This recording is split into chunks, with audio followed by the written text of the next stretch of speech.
pledge allegiance to the flag of the United States of America and to the republic for which it stands, one nation, under God, indivisible, with liberty and justice for all. Thank you. Our first members present are Ms. Carr and Mr. Belden, Selectmen, and Steve Dunn, First Selectman. Our first order of business is public comment. Do we have people who want to make public comment? Thank you. Good evening to the board and to all my fellow residents. My name is Laura Staffieri. I live at 95 Candlewood Lake Road. And many of you might know why I'm here. It's because of my pool and the construction across the street. This last week was the 6th time that mud and silt has poured into my in-ground swimming pool. And I'm to the point now where I just can't take anymore.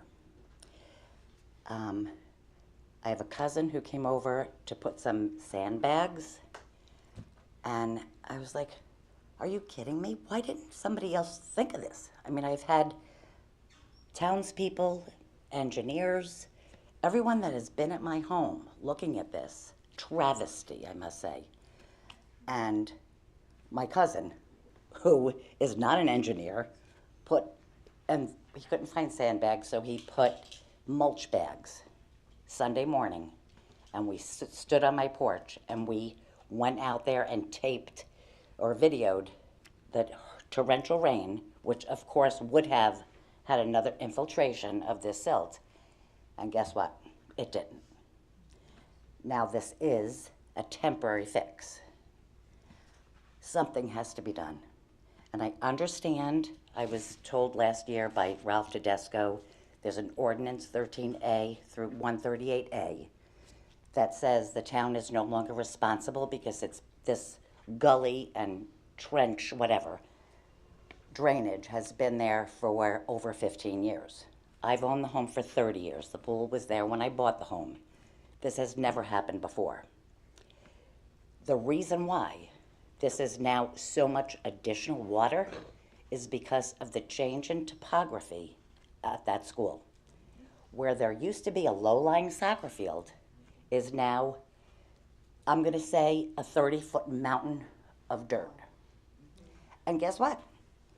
I live across the street, and I am out on the front porch with my puppy, and I see almost every day them taking more dirt and piling it on, making it higher and higher.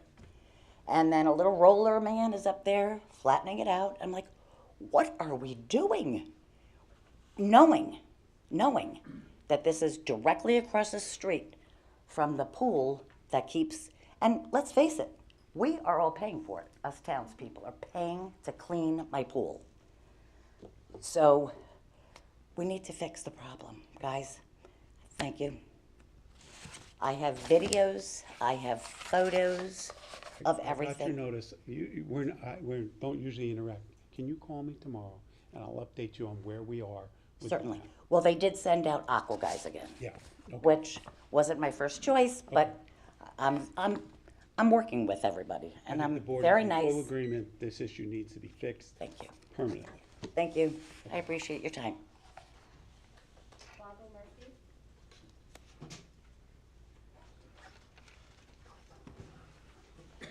To the board and residents, I live right next door. Address, Name ma'am? and address. Pardon me? Your address? 98 Candlewood Lake Road, directly next to the school. Now, we know we've had water problems there. You guys are all aware of it. Been trying to fix it for over 2 years. They just dug 2 trenches right next to my property line this past March. They put an orange canvas bag in the gully drain at the bottom of my driveway. That fills up every time it rains, and it overflows into the road. Yesterday, last week twice, and yesterday, it's mud just rolling down the driveway. Did anybody show up today? You could go there right now and see all the mud in the road and in the driveway of the school. The trenches on my property went right to the top yesterday, flowed into the driveway, out into Candlewood Lake Road. A week ago Saturday, when we had the torrential rains, and the storms were over, and at 9:30 at night I heard all this noise, and I'm like, what the heck is going on? I go to the front window. The construction guys are there, plowing the mud from the road into the school driveway because it was such a mess. It is a mess. We have had significant storms way beyond what the normal is. And that's but not gonna I saw the change. pictures. Those swales are built there on purpose. There's drainage below them, but they must be kept clean. And they weren't. And they're not. They're just mud. We And are now we going to have take it. weeds growing in the muds. Yesterday, it came right to the top and overflowed right into Candlewood Lake Road. So then the traffic has got all their hazard lights on coming down the road. That's not the road for people to be doing that, or to be pulling over waiting for the rain to slow down a little bit. So, and I know you're aware of it, but I just want you to I know. can tell you, we're not letting it sit. Okay. We are on top of this. This has got to be Okay. fixed. The other thing that I just wanted to bring up is I haven't been able to open the windows in my house for 3.5 years because of the dirt and the sand flying. I have had my house washed 3 times. When this is over, God help us, it will be over, I would like the town to power wash our houses. The windowsills and everything, it's just horrible. Okay. And if you put a hose on the house, mud runs right down it. Okay, if you can call me tomorrow, I don't want to take up Okay. the meeting. Call me tomorrow, I tell you where we are, what we're doing, and how we're addressing. Perfect. Okay? We're not leaving it alone. We're not. Very good. Thank you very much for your time.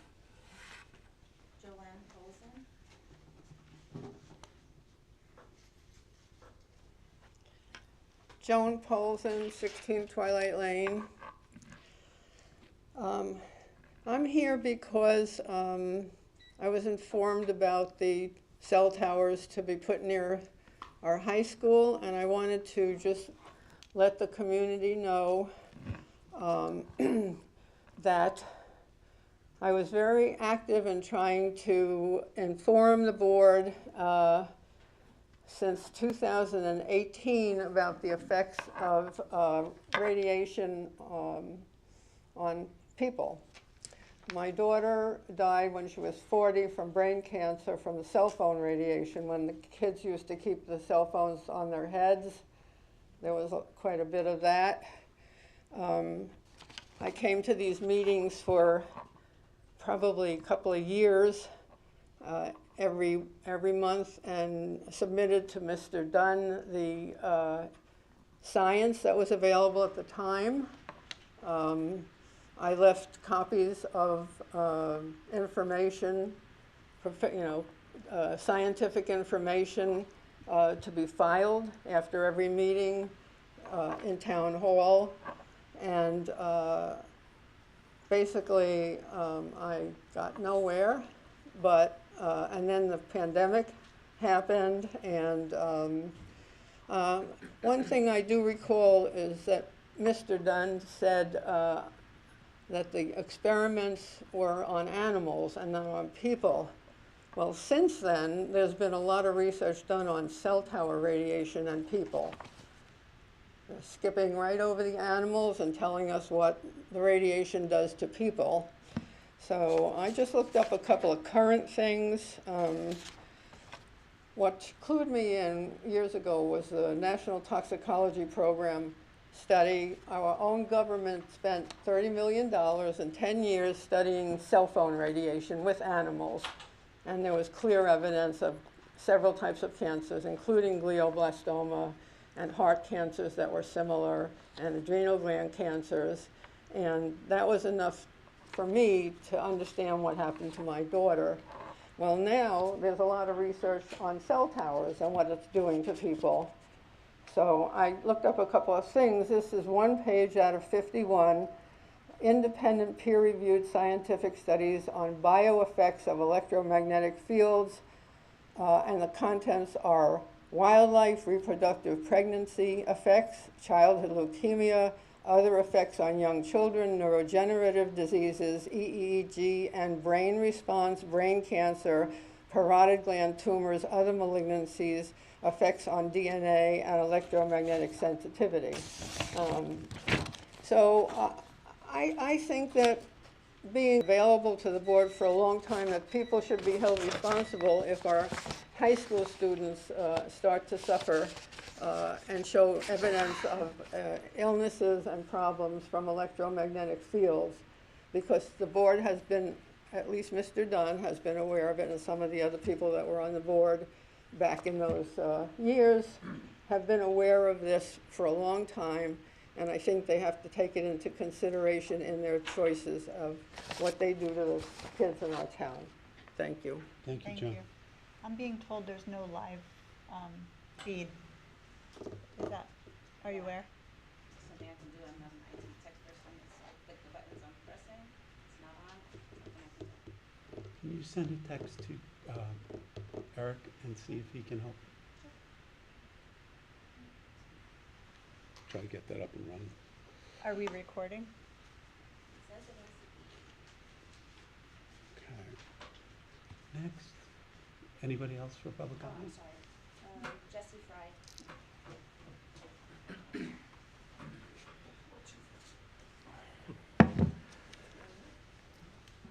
Jesse Fry, I'm one of the assistant chiefs of Brookfield Volunteer Fire Company. This is Derek Broadmeyer, he's the other assistant chief. 6 months ago, the radio project was delayed. At the time, Address? 92 Pocono Road. At the time, we said it was on the brink of failure. That point came in the last couple of weeks. The radio system, the fire and police radios have gone down numerous times in the last couple of weeks. The result of this is dead air. Dispatch thinks they're dispatching a call out to us, we hear nothing. The result is chiefs and medics get on their cell phones and self-dispatch the fire department to calls. We have operated on backup repeaters. The result of this is poor reception. Large parts of the town can't receive or send out calls over the radio system. Again, the result is us using our cell phones. Delays in this critical infrastructure project has brought us to this point. Tower approvals, lease agreements, and ground construction projects need to be prioritized for the safety of the community. I mentioned having to use cell phones. In an emergency, our responders use their cell phones to get more information on calls, to map the locations, and more. Beyond that, a large number of the 911 calls that go into dispatch come from cell phones. That's just the way it is in this day and age. We cannot have residents or visitors to the town of Brookfield unable to get hold of emergency services. Our radio system will make use of antennas. The proposed antenna will bring improved cell service and radio service to a large part of the northeast part of Brookfield. This is good for all of Brookfield. This is critical infrastructure. Thank you. Derek? I got nothing. Okay. Thank you, Jess. Yep. Derek Broadmeyer, Yield my time. Rick Ayalo.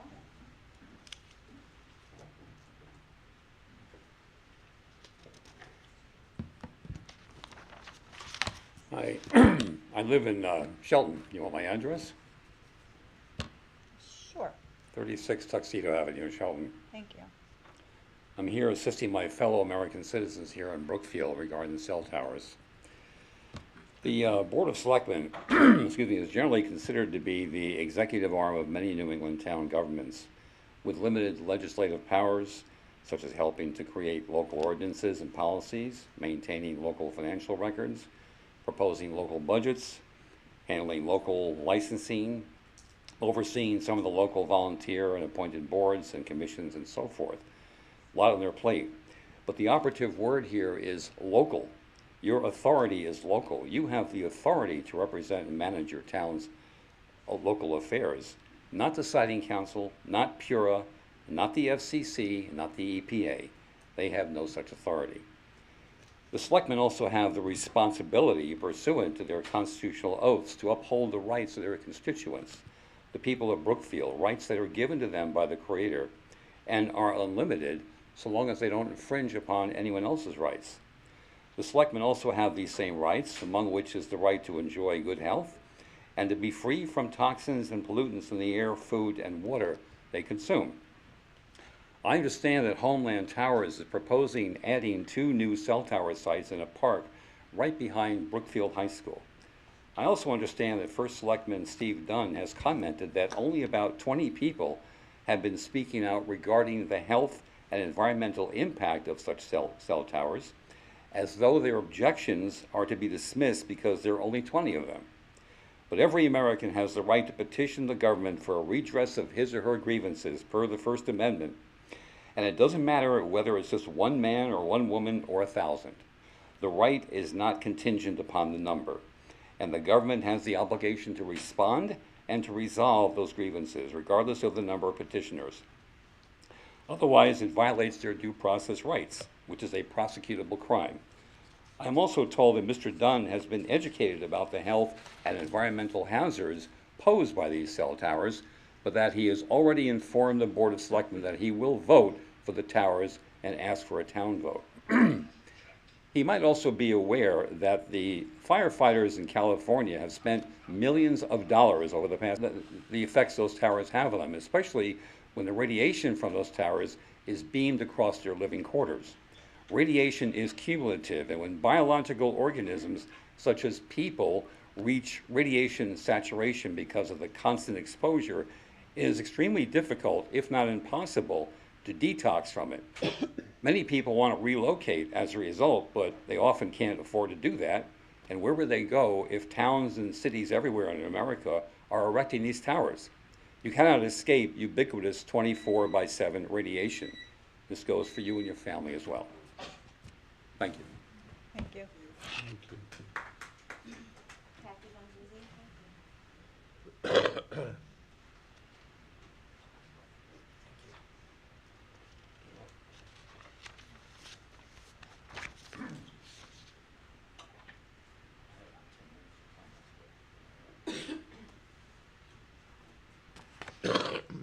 Hello, I'm Kathy Van Duzy, still at 198 Whiskey Road. And so tonight, as a member of the,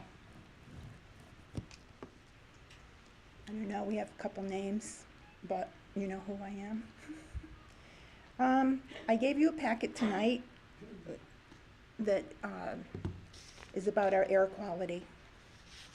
The EPA finally got around to putting the particulate matter that we are subject to daily into their air quality index, and they adjusted the, whatever you call it, I'm not technical, but the limit, which makes it dangerous up to ridiculous. So I have the thing here, and so what they did was they made a website. It's air. I do have memory problems, so I hope you deal with me. That's okay. That's all right, take your time. It's airnow.gov. So everybody can tune into it and find out your air like that. But it has like a speedometer of what it is. And they have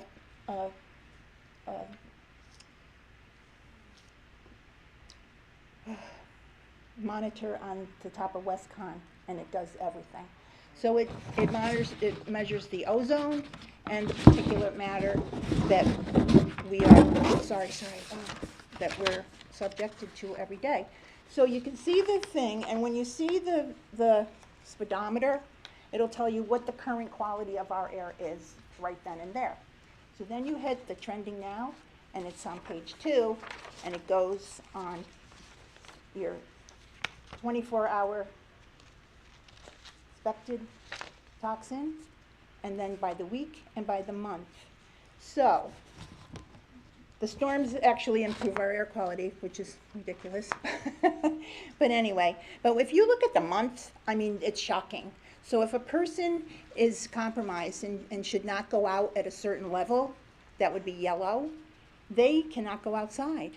So for the whole month, they haven't been able to go outside hardly ever, because we go from good, which is hardly ever, and then moderate, hazardous to your health, and then I hope we never get to the maroon color.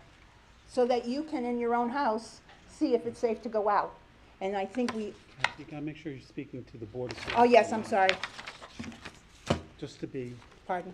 fair for So, everybody. yep, so anyway, so I hope that everybody listening and living here can go on airnow.gov. So then that brings me to, they did really do a good job. Then I get like 4 seconds left. And they have an air quality flag program, and that's why I'm really here tonight. So it will involve the town and schools, and so if, just say we have a yellow day, and that would be for people that have all kinds of problems with their lungs, they should not go outside. So wherever the thing's set up, you put up a yellow flag. So anybody driving to work, whatever, they can see the air quality. And I think it's a great program, and you know, there's all kinds of resources for everyone. So if you go on airnow.gov, you can just click on the menu and read all about it. So that was the most eloquent speech I ever made. So, but thank you, sorry. Thank you, Thank Ted. you. Good job.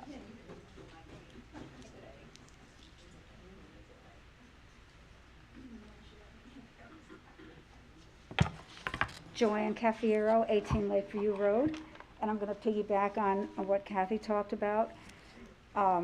Connecticut has the worst air quality in all of New England.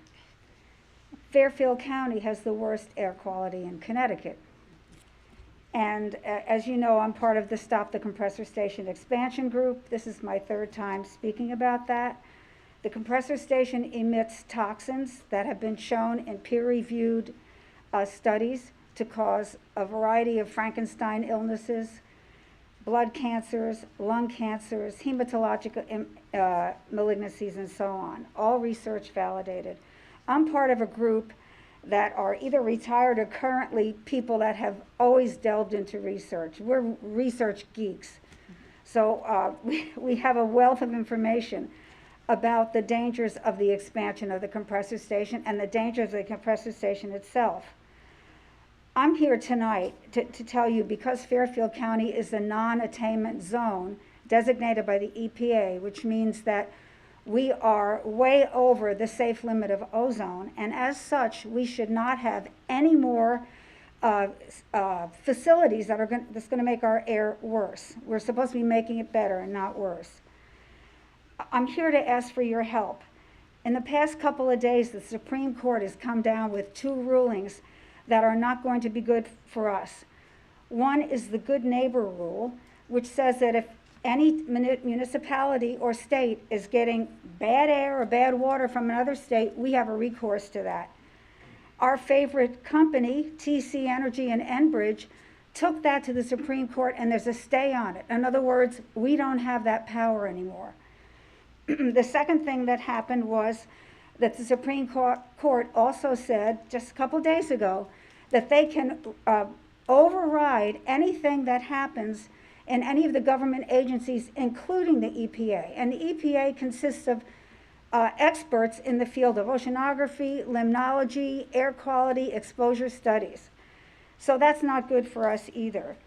In addition, our state government has let us down.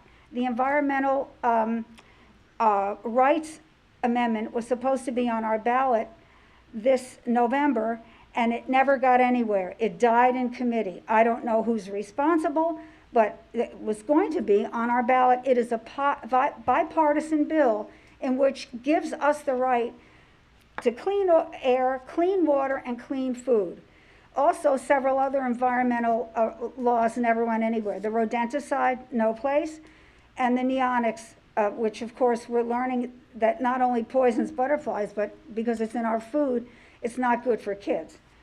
So I'm asking for the 3 of you to please help us. First Selectman Dunn, Selectman Belden, Selectwoman Carr, we need you. Thank you. Thank you.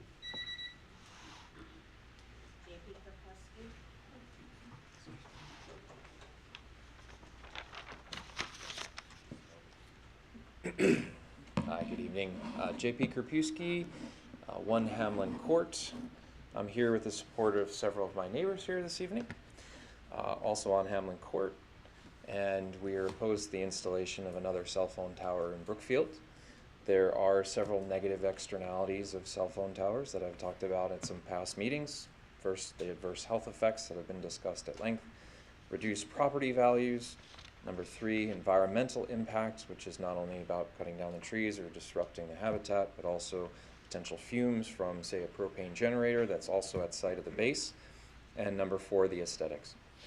My question is, do we need another cell phone tower?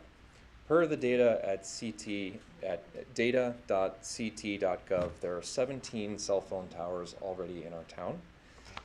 And I compare that with Bridgewater, which is of a similar size roughly to our town, which has only 3.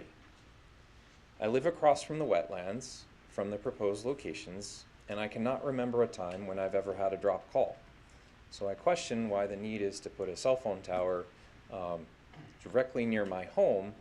It seems like there are other areas of the town that may need this, and I certainly respect the fire department, the police department that want the coverage. But I question, do we really need one here? Can it be somewhere else? And I asked the board to postpone the decision until more information is available.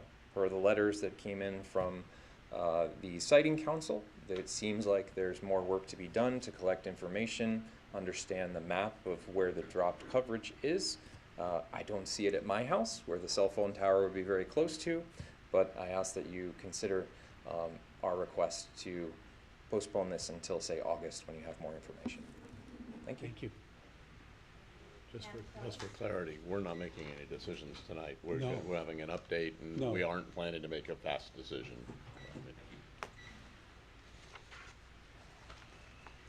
Good evening. Pam Kraus, 2 Cove Road. Here this evening to listen to the update on the BOS effort opposing the addition of 2 gas turbines to the existing 2 gas turbines behind Wiskaneer Middle. As you all know, our working group provided draft letters back in February that eventually resulted in a special meeting for the town of Brookfield to finally object to the state for additional compressors. There are some recent issues that really put the spotlight on both the local and state governments to take a pressing lead in protecting the health and safety of our constituents.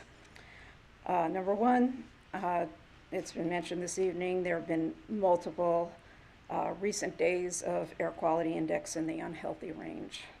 These days, of course, contribute to and maintain our status of severe non-attainment for ozone on both the state and federal lists for noncompliance with air quality standards. It's not improving. We are downwind of the industrialized areas of the Northeast. The EPA has promulgated rules to address air quality drift in what was termed the Good Neighbor Rule.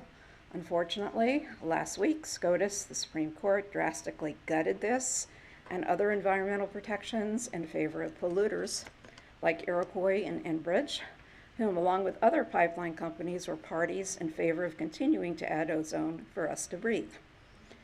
Interesting that we are told they are being safe with our health and safety, but joined federal lawsuits opposing rules that would protect us. So where does this leave us? With relying on state and local government to look after our health and safety. The federal guardrails were torn down, brought to you by Iroquois and their friends, not ours. Some of you may remember that in the 70s, smog, a river in Ohio, caught fire from pollutants. President Nixon signed the Clean Air Act to bring laws into effect to deal with industry mess.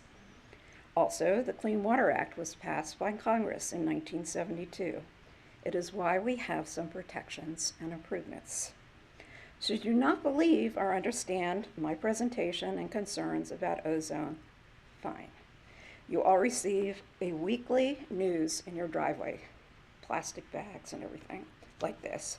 Back in April, there was an article titled, "What Parents Need to Know About Climate Change and Children's Health." It was a discussion by the American Academy of Pediatrics. They recommend a transition away from fossil fuels for children's health, like concerns of asthma. These are the MDs of your kids and your grandkids.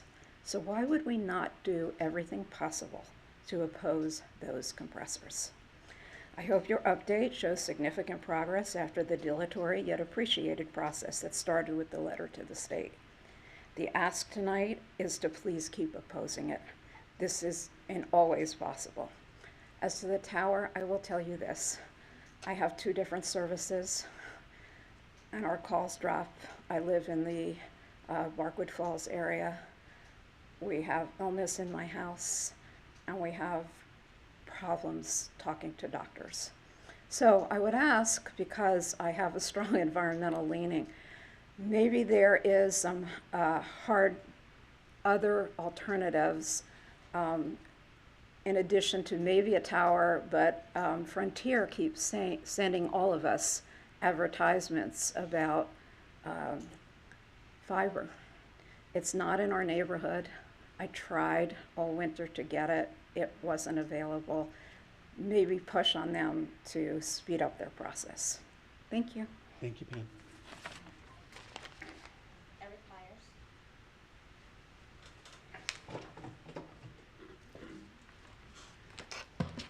Good evening. For the record, my name is Eric Myers. I also live at 2 Code Road in Brookfield, and that was a hard act to follow, so you'll hear some repetition, but hopefully not much. You've generally heard me use my time to complain about the Iroquois compressor station expansion. I was very pleased that the board sent letters to the governor and the commissioner of DEEP back in May, and I hope I can look forward to a positive, at least from my perspective, update on the Iroquois expansion proposal later in the agenda. But the other thing I really want to bring up is a broader public health, safety, and environmental regulations gutting, which has been mentioned previously and peripherally, that the Supreme Court just did with the Chevron opinion. That opinion said, in essence, that federal cabinet agencies cannot rely on rules that they promulgated. They have to look to their statutory authority. And some of you may be old enough, like me, to remember back in the 60s and 70s, Congress basically realized they were not able to develop and update effective laws in highly technical areas. Today, think of the internet and social media things. I mean, they're just totally paralyzed with what to do. So, by what their solution at the time was to delegate authority with direction to the agencies to pass rules which could be effectively enforced and maintained. So that seemed like it was a strategy that worked for 50 years. But for example, all of EPA's authorities to protect water quality, air quality, and other health and environmental concerns were developed with the agency rulemaking process. They were told to go clean up the air, clean up the water, and improve public health. So the net results of eliminating or not enforcing health and environmental regulation is fundamentally to increase profits for business and industry while putting the adverse health and environmental impacts back on the citizens and the planet. As these federal authorities are eliminated or severely reduced, protecting our town's citizenry is now the responsibility of the state and the town. You've lost your largest umbrella out there and most resourced umbrella. So I think you guys need to step up your game to protect your residents. As involved citizens, we, at least many of us, will continue to bring our concerns to you. You know, hopefully we can have a positive and productive relationship on significant issues. And maybe that means, I hate to throw this out, but that means starting up the Town Environmental Commission with some membership standards. So I'll let that lie on the table for a while, and thank you for letting me speak. Thank you. Nadia.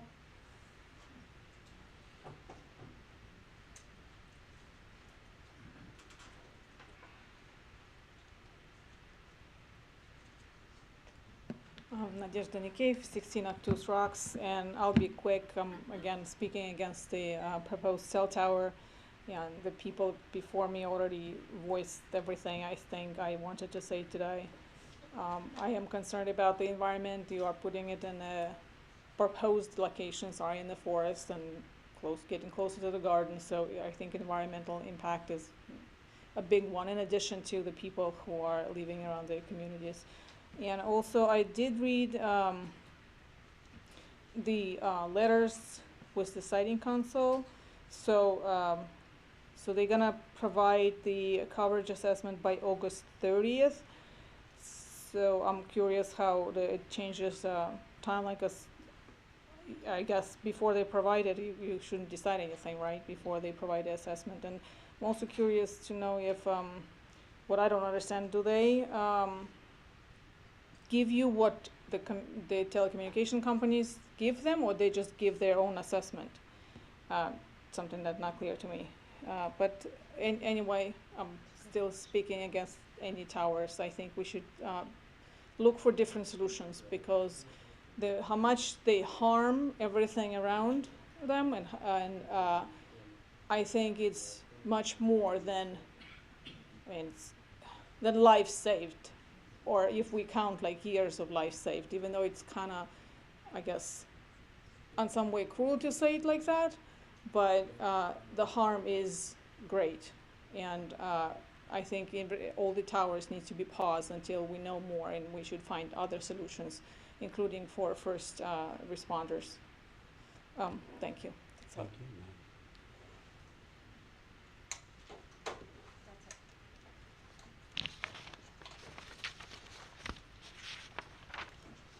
Anybody else? That's it. Okay, let's move on. Can I make a motion to move item 9A to the top of the agenda? There's some individuals to be appointed to the ZBA, and I think we're looking to get sworn in tonight. The chairman requested Actually, that because they're the meeting ZBA is them meeting simultaneously. tonight. Yeah, So I they think are, that's so it. we could, I will second that motion. Somebody has to swear them in, but Alan can. They're there. Yeah, you Alan. gotta take a vote to change. I'm sorry? You seconded the motion, you gotta vote on changing it. Yeah. So all those in favor of moving 9A to right now, please say aye. Aye. Aye? Okay. Let's go to 9A. There are three motions. Do you want me to just take the Sure, lead go on ahead. making the motions? Because they're Please. pretty straightforward. Please. So, the first motion is that, that I would move that the Board of Selectmen appoint Larry Rushmeyer as a full member of the Zoning Board of Appeals with a term effective immediately through December 1st, 2025. I'll second that motion. Any discussion? No. All those in favor? Aye. Aye. Okay, the second motion is that the Board of Selectmen appoint Michael Barnes, a Republican, as an alternate member of the Zoning Board of Appeals with a term effective immediately through 2/7/2028. Effectively, he's replacing Larry's, the one we just vacated when Larry moved from alternate up to regular. I'll second that. Any discussion? None. All those in favor? Aye. Aye. Carries 3-0. Okay. Congratulations to those gentlemen. And then the third is I would make a motion that Dionisio Danny Fontana, a Republican, and Greg Petriccioni, a Republican, be appointed as alternate members of the Zoning Commission as recommended by the BRTC, the Brookfield Republican Town Committee, to replace Gwen Arment and Matt Grimes, who were appointed members at one of our recent meetings, with a term ending December 1st, 2025. I'll second that. Did you say to replace who? Gwen and Matt. Matt resigned? No, they No. both got moved to regular. Yeah. And so this is filling those alternate positions that had been held by Republicans. The RTC brought us two recommendations, Mr. Fontana and Mr. Petriccioni, and we had two also Republicans come to the board, directly to the First Selectman's office with a recommendation. And the motion is to name the two as recommended by the BRTC.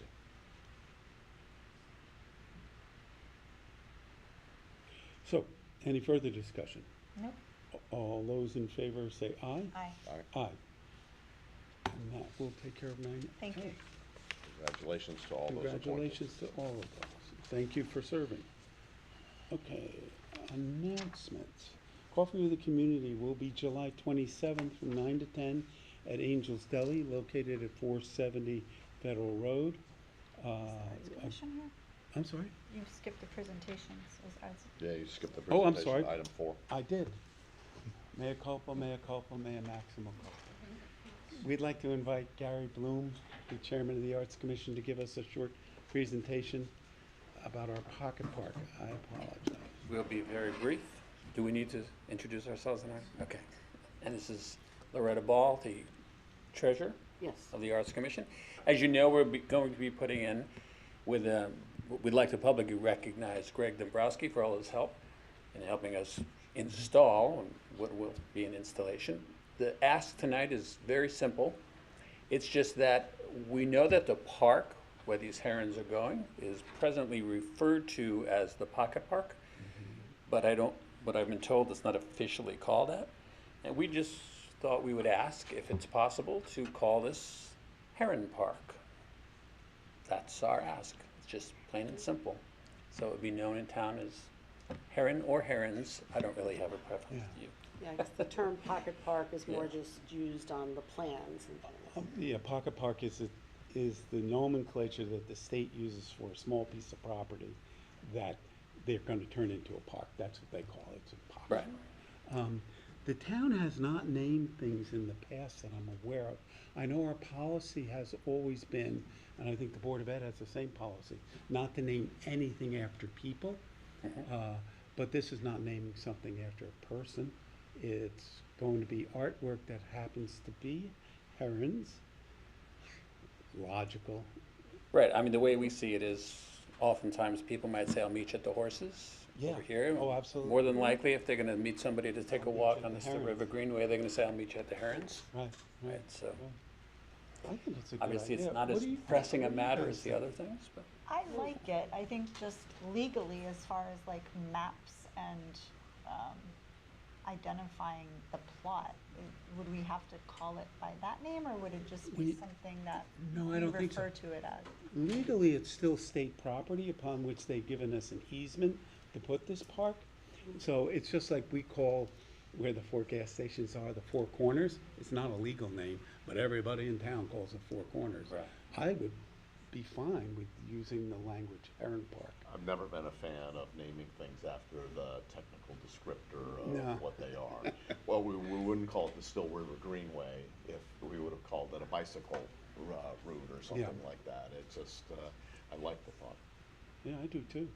And Steve, I think though, as a follow-up, we would have to just talk to our experts on whether there's anything with mapping and things like that. Yeah, and I would like to, I think we're all in favor, but I want to have Greg go to the state and say, do you have any objection to this? Because we don't want to get into folderol, and we'll have Tom Beecher weigh in too on that.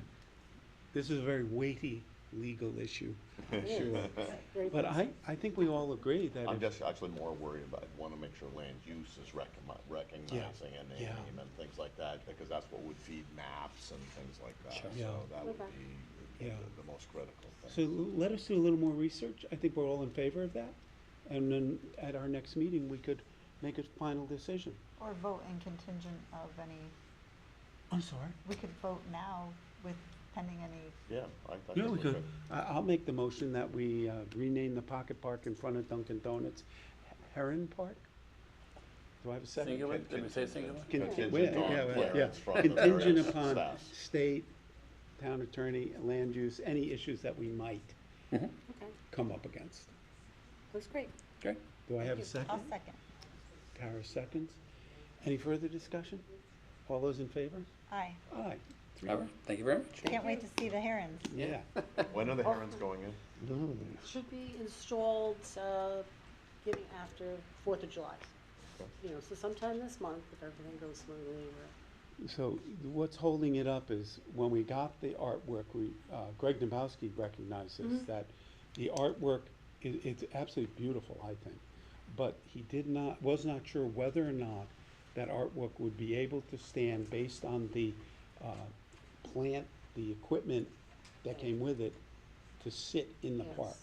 and not get blown over or hurt by the wind or by storms. So we went back and we got an engineer to look at it, and we got a 24-page report with more chemical signals. And we have a plan now to build this support structure for the herons that it'll be not obtrusive in the support of the herons. You know, you don't want to have big metal rods sticking up through the middle, but it's going to work, and that's what's delayed it a little bit. But we want to do it right. This is expensive artwork. It's beautiful, and we want to get it just right. We appreciate that. I think you guys agreed to that. Yeah. Okay. It's all good. Great. Okay. Okay. Thank you very much. Okay. Nothing between an hour and announcements. So we have a coffee to community at Angel's Deli on the 27th. We still urge people to sign up for Spotlight newsletter and the Everbridge emergency notification. You can do that on a town website.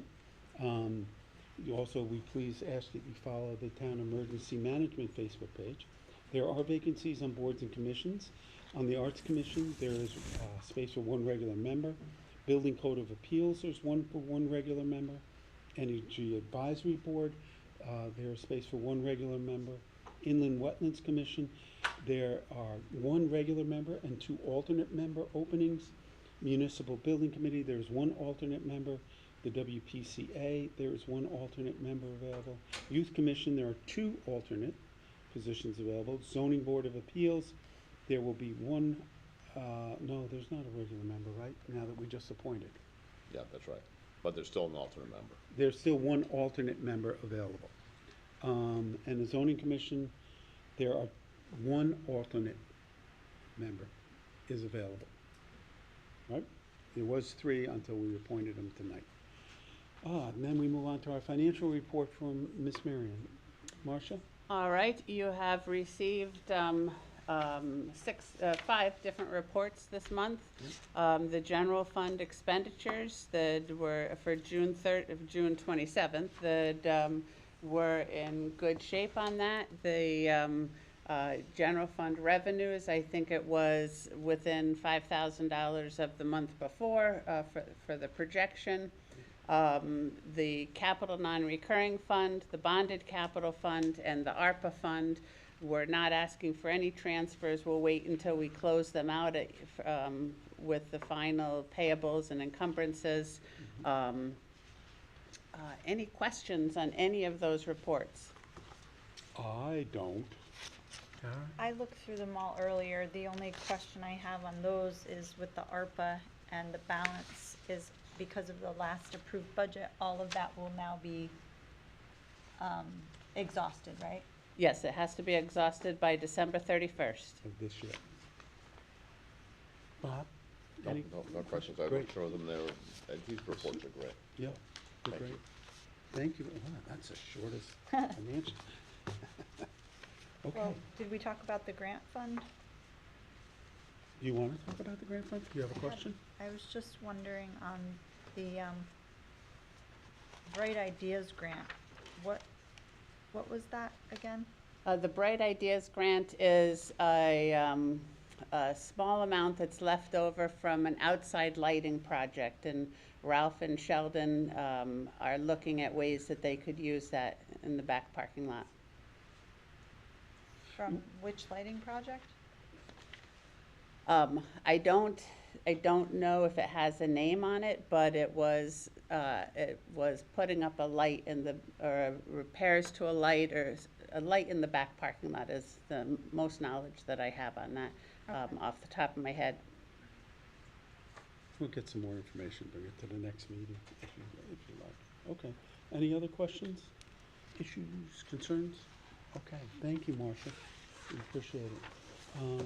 The next new items, I wanted to have, we're going to be making a slight change in the hiring of our police officers. We have Tony Augustine here from the police department, if we need him to come up and discuss this. The chief of police came to me last week along with his staff, and we have in our budget for next year, this upcoming budget, to hire a new police officer starting January 1st. Recently, a police officer resigned. Unexpectedly, we didn't know that they were going to resign. I'm sorry, we also have Matt Donadio here too from the police department. So that would leave us with a number of open positions. There is a police academy training course starting in October. We have 3 openings right now, and with the new position, that would be 4 in total. The positions that are open now were for seasoned, longer-term officers. We are going to move the officer that we were going to hire in January up to the August timeframe, August-September timeframe. The interview process takes anywhere from 4 to 6 weeks at a minimum to hire somebody. Yeah, okay, I'm being altruistic. It is a long process. It includes background checks, psychological evaluations. It's a long, arduous process. And we do want to, if we can, because we're down one officer that resigned, put that officer in the October class. The agenda says there were two resignations of officers. No. Some were earlier, not. Yeah, they were, no, yeah, they were earlier, I'm talking about the one that was unexpected. It So, says both in June, the 6th and the 11th. Oh, dispatcher, I'm sorry. yeah, okay. Thank So, when we look at the budget, we have been paying officers somewhere between $88,000 or so. If we look at the budget, we can bring on this officer who we were going to hire in January earlier and stay within budget for salaries for the police on the police line. In fact, we'll be a little bit to the good right now on the budget. So after the chief of police, Tony and Matt, came and made their argument for putting this officer in the October class, these classes vary sometimes. And if they don't have enough people, they may not hold the class. So we can literally move an officer up and get out, because once they come back to us, it's 2 months on the road with another officer as a training guide before they're out there on their own. So we're talking a minimum of 6 to 8 months before an officer is fully up and running, minimum, right? Could be a little longer. Well, let's say, then 14 weeks, and then that's field training, and then on their own. I'm sorry, Matt, would you come up to, because people watching want to hear. This is Matt Donadio. Captain Matt Donadio, Brookfield Police. Yeah. The academy process is basically 6 months. So we'll start at, we take applicants, then we do an oral board evaluation. We break them down, take the higher scoring people, we run them through background investigations, which can take from 3 weeks to a month and a half. We send them to advanced testing, polygraph, psychological, physical, stuff like that. Then we decide to hire them. Once we hire them, we have to get them a seat in the class beforehand. It's quite competitive now because there's a lot of hiring going on, trying to restaff police departments. So we have to battle for seats. Now we have seats. We actually have 3 in the police academy and 3 in one of the satellite academies because we knew we were going to be at a deficit. It's a total of 4 to include this this person. So it's very critical because it's not just really the one person. It's the fact that we need to really get 4 people up and running. 6 months at the police academy, 14 weeks at FTO program, and then a year of probation before they can really be considered a full-time police officer, where we can put them on any shift and we can expect them to do what they need. Yeah, we knew we were down 3 officers, which was hard. It's 10% of our officers almost. Yes. And then with the resignation, it makes it 4. Right. That's more than 10% of our officers. We have extended overtime, places a lot of strains on our other officers to fill Very in much so. for those shifts where we don't have somebody that we normally would. So I'm going to be making that determination to go ahead and move with that, but I wanted the board to be aware.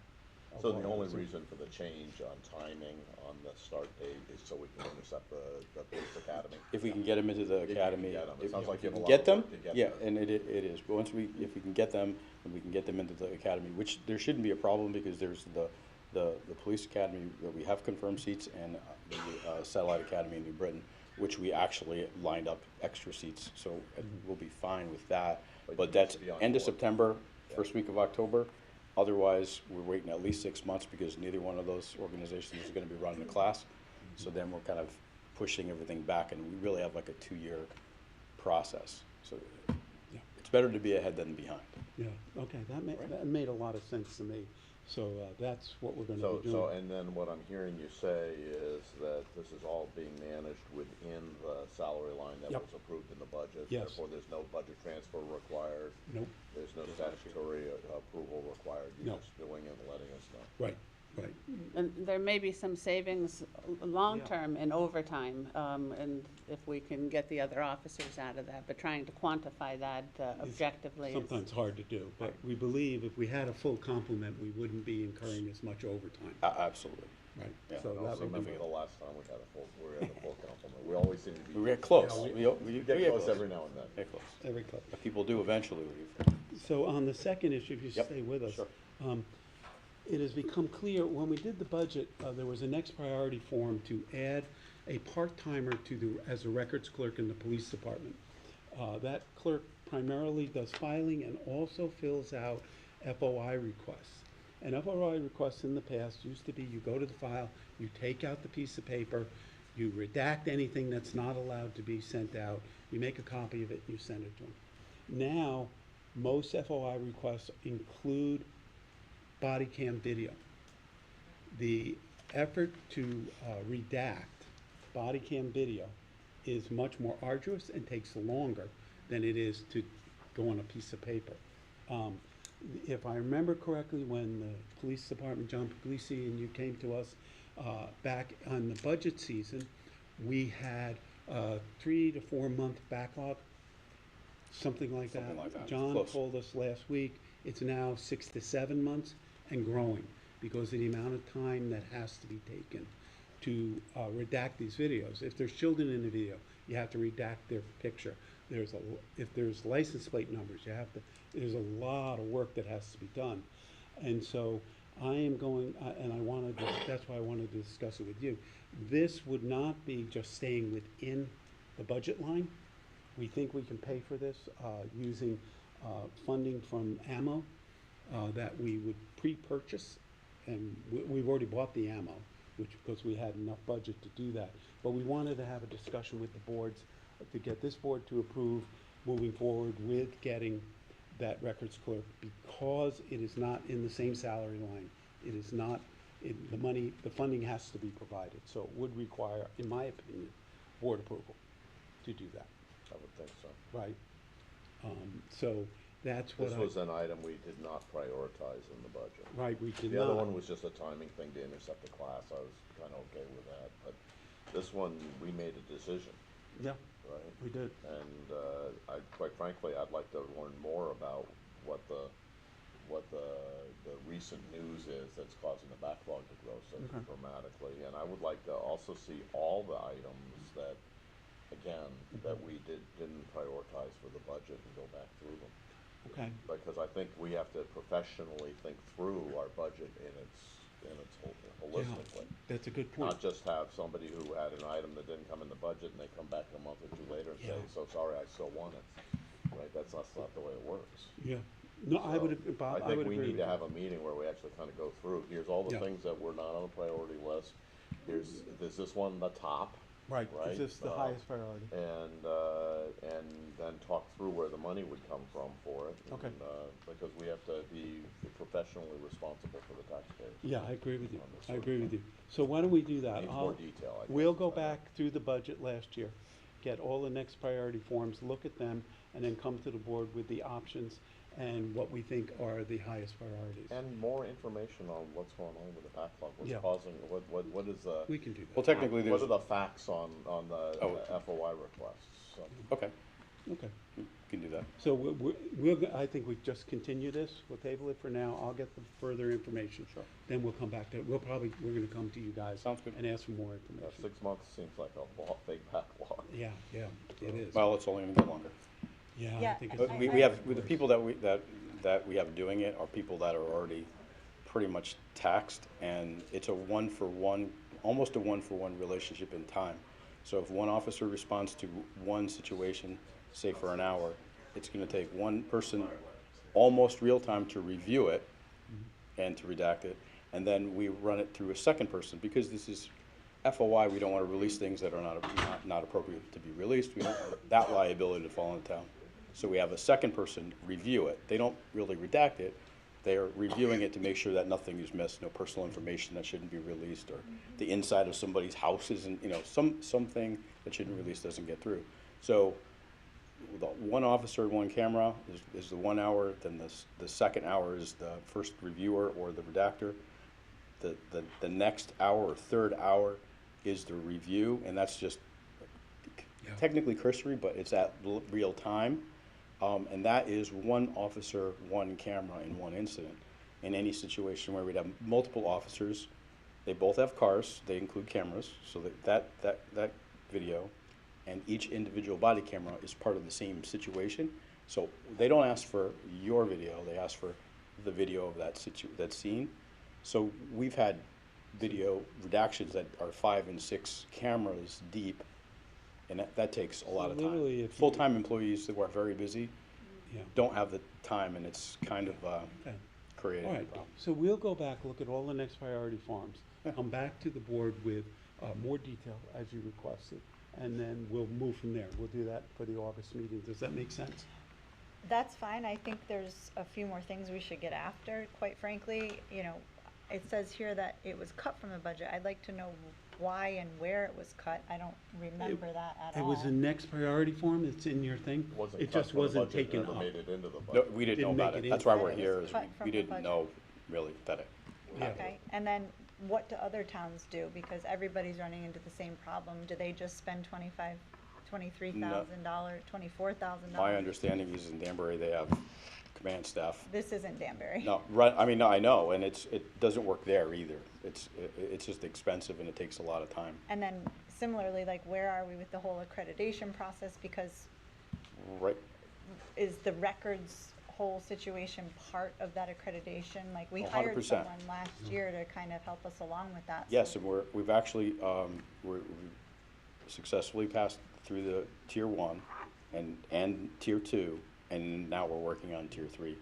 I don't know that we have the documentation for tier 2, but I think that we're through that Yeah. process. And I had spoken with Chief Puglisi and asked him to come, actually, to your point, to come to the board, give us an update on where you are in the accreditation Yeah, process. we actually, that's We can have that. actually been a shining star. That's really worked out. So we Couldn't have will worked do out any that. better. Let's hope we can do it for August. In tier 3, we'll be running into things that will be connected to the building's inability to meet the mark, or that we have to get, Right, okay. considerations for the fact that the building isn't capable of being updated, like the holding area. That would have to be like a big renovation in certain accreditation. There's some things that we have to do, and some things that we can actually like ask for a pass on, a couple of. I mean, because I think that whole accreditation, the results of all of that is really going to determine, do we need the police department? Last month, we talked about establishing a committee, and Steve, it's been 7 months now, and we still don't have a committee, an ad hoc committee to address the police department. But we have This one for center accreditation school. has came up, 3 years ago it was passed? Oh, yeah. It's been It's been more than 3 years. Yeah, so It's we been have around. to move forward. It's not that we want or don't want the police department, I think you misspoke. It's what we need to do to make sure that we meet all the accreditation standards, and is that a new police station? Is it additional Renovations or. renovations Sure. of the existing station, and we have to move forward with that? Yeah.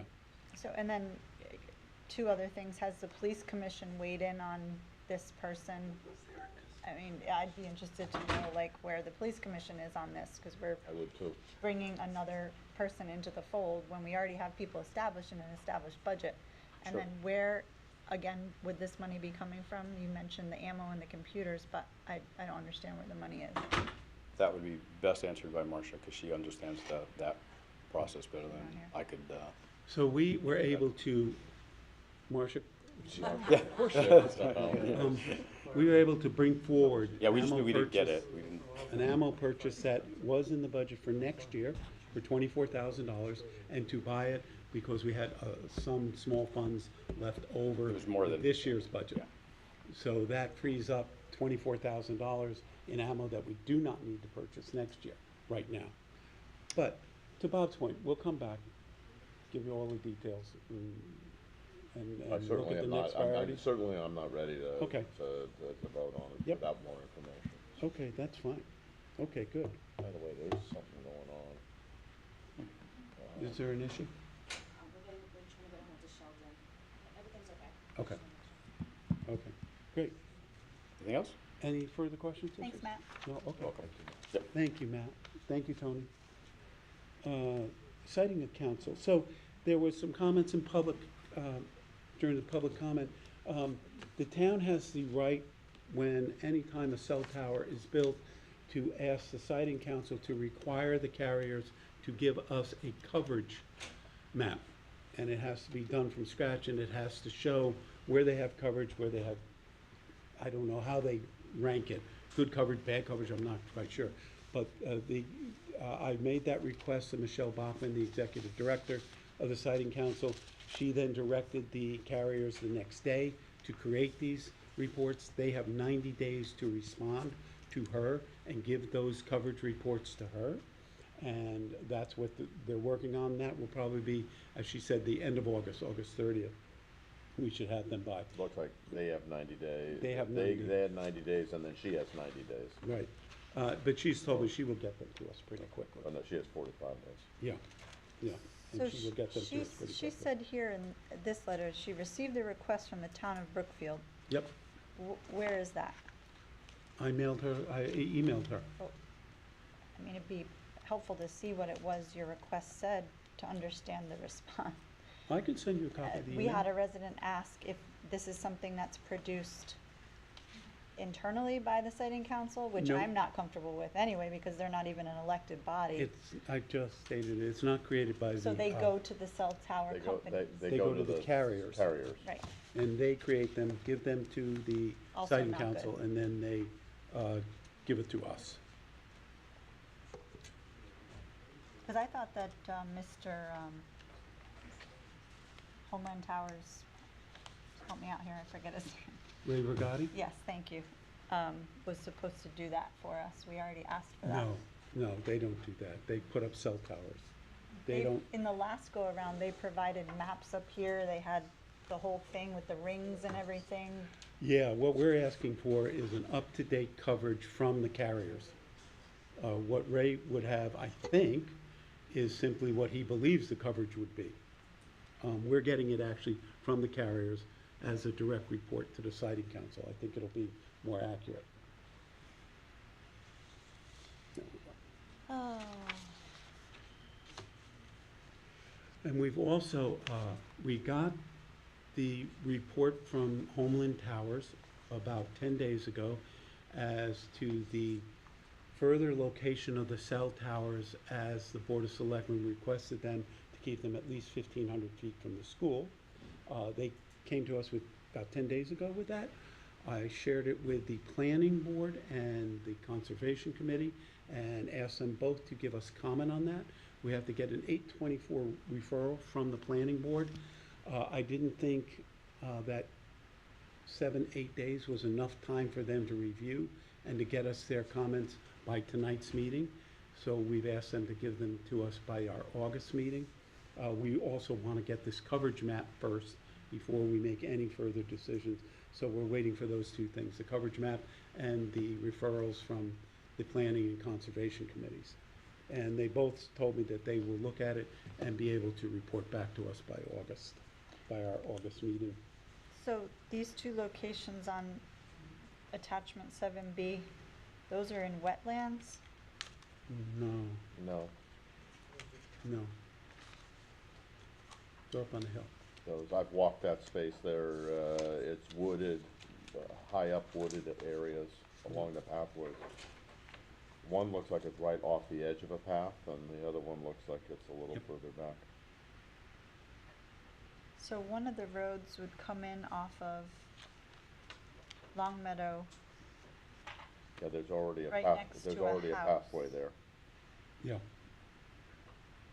I actually walked that path, it's there is a path a there. pretty substantial path that goes down there. That's been there a long time. This one goes, So that will be their access road to get there?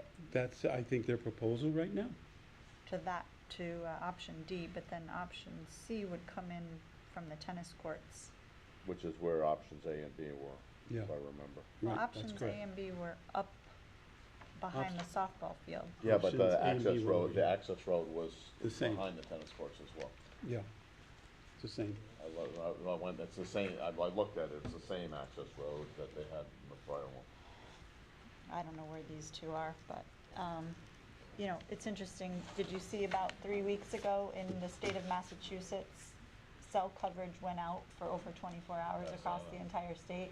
So what is the argument? We need cell phone coverage. We don't, there's, you know, cell phones can go out in an instant, and Eversource during the macro burst, I lost power for 9 days. I wouldn't say, hey, I don't need power, just because it went out for 9 days.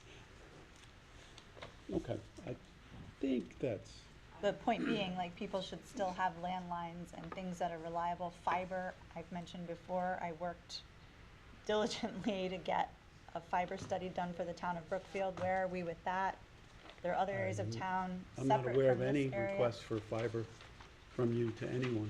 There was no request. We did a study, a free study, I'm not on aware all of of it. Brookfield to identify areas that are in vital need of fiber. No, that wasn't given to me. I don't know where it is. I've never It's- seen it.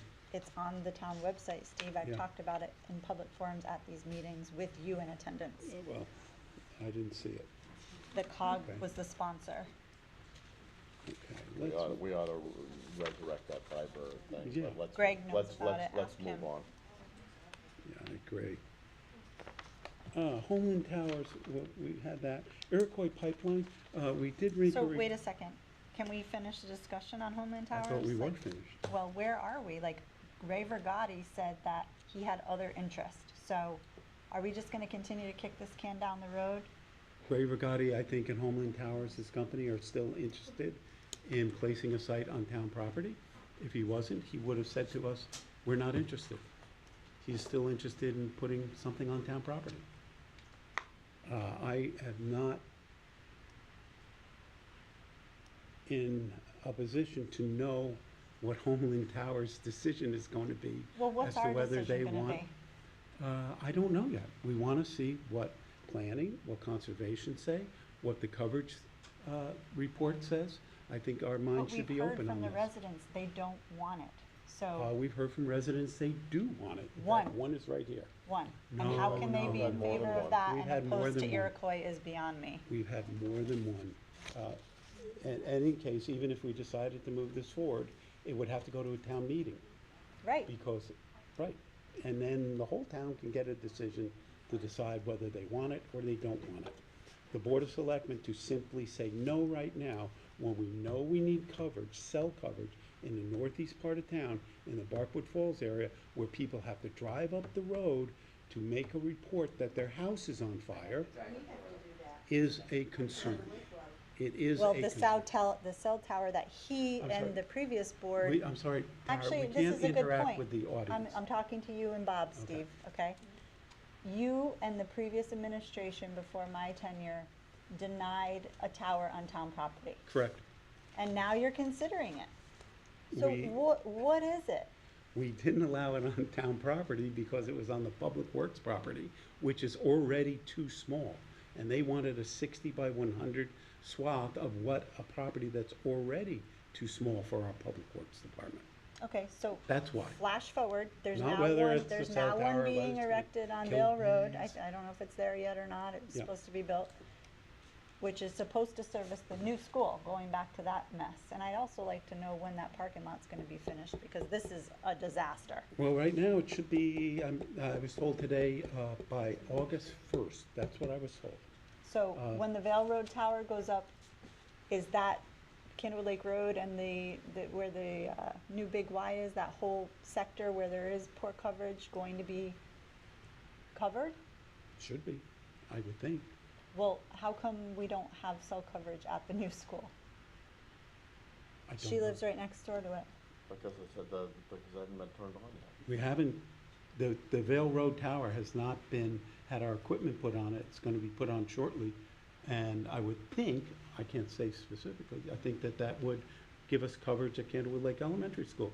But For that what do carrier, you for that care carrier. if you don't if you're against cell towers, what do you care if there's coverage at Candlewood Lake Elementary? That's the argument for this tower, that there's no coverage in that vicinity. Yeah, I believe everyone should And have I have two coverage. children at Candlewood Lake Elementary. We had a resident a month or two ago here begging us to help the kids, to protect the kids. So either And so what are we doing? We're I'm kind of, confused. Either you want cell service or you don't want cell service. I don't want the tower on town property, period. I think it's our duty to protect the health and welfare of our residents. It says it right in the charter.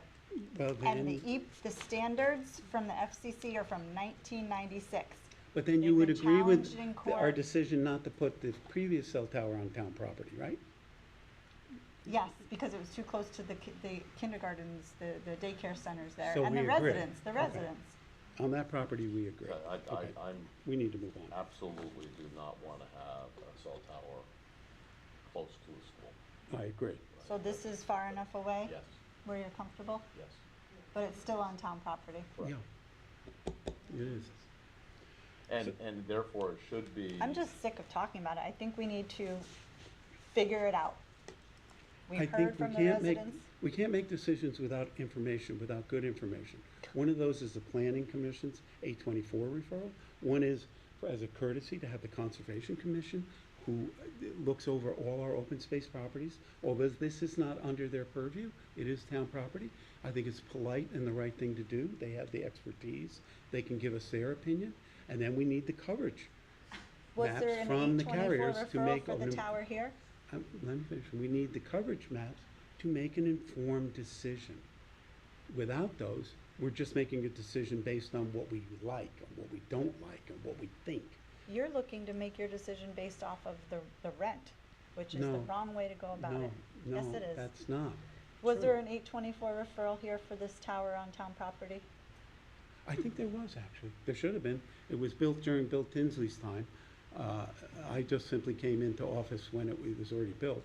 But I'm sure there was. It's the law. You have to have an 824 referral. And it's radiating And knowing everybody John in this Van Heist building. on the planning commission, he would not have let that go by without demanding an 824 referral. Okay, I think you're right. We need to move on. So that's what we're waiting for. On the Iroquois pipeline, we did send a letter to the governor and to Commissioner Dykes. We have lobbed a number of calls into the governor's office and Commissioner Dykes' office. As you can imagine, Cynthia had called the governor's office, and they have a backlog, as most do. I have lobbed a call into Commissioner Dykes' office myself, and I've also called Susan Beisowitz, the lieutenant governor, who I know reasonably well, and I think she can get us an appointment with Commissioner Dykes at least. I'm waiting to hear from Susan. And while we're waiting for that, that's the update on the air quality issue, where we had asked them to do that, and that's where we are on that right now. I think the information that air.gov or whatever that website was, I mean, I lived in Beijing and Mongolia, and the air quality tests, everybody watches it minute to minute. It's so severe over I there. like the flag idea. I do too. I like the flag idea. We could put it on the town website. If we You can want to get- put it physically where people see it where they're driving. So- Then we'd have to have everybody drive up down the hall. On top of Wisconsin. I think we should explore it, though. It's worth Absolutely. exploring, so. Okay. And that's the update on that. So in the meantime, the EPA can approve the air quality permits any time, like tomorrow? I think the EPA, given given the Supreme Court's decisions in the last week, they have pretty much eviscerated many of the I'm regulatory sorry, authorities. It's not the EPA, it's the DEEP. The It's D- Connecticut. yeah, I It's was Connecticut. thinking that. Connecticut. The Supreme Court decision didn't eviscerate It doesn't affect Connecticut's this laws. so- Connecticut. But they can be approved in a moment's time. Like, what else can we do, I guess is what I'm saying. Like, in the meantime, what else can we do? I'm open to suggestions. I think you should I call think we've Lieutenant done- Governor Biswitz again. I will follow up with Lieutenant Governor. Okay, let's move on. Consent agenda. We have 8A, we have items A through E on the consent agenda. I make a motion that the selectmen approve items A through E on this. Do I have a second? Second. Second. For discussion purposes, we have the selectmen approval of routine matters, which are none this month. The Board of Selectmen meeting minutes from 6/3, 6/7, and 6/29. We have driveway bond releases for $750 each for 7 of them. Excavation bonds, there are none this month, and employee changes, police officer Trizanda Falcone resigned effective 6/6/24, and police dispatcher Kevin Stiles resigned effective 6/11/24, and on new hires, Trevor Stock was moved from a seasonal grounds maintainer to full-time grounds maintainer effective today, 7/1. Lori Villardito is the part-time technology support specialist in the new budget effective, she started today, 7/1. And Daniel Matthews, Armed School Security Officer, effective 6/17/24. And those are all of those items. We had a motion, we had a second. Is there any questions or concerns about the consent agenda? All those in favor of approving it, say aye. Aye. That's it. Number 9, we've already handled. Number 10 is correspondence to the Board of Selectmen. I will entertain a motion to adjourn. Oh, I'd like to make a motion to add the 2 emails that were dated Sunday, I believe, from Linda Arment and Jean Jacquith to the correspondence because they correlate to the cell phone tower. 2 more letters of opposition.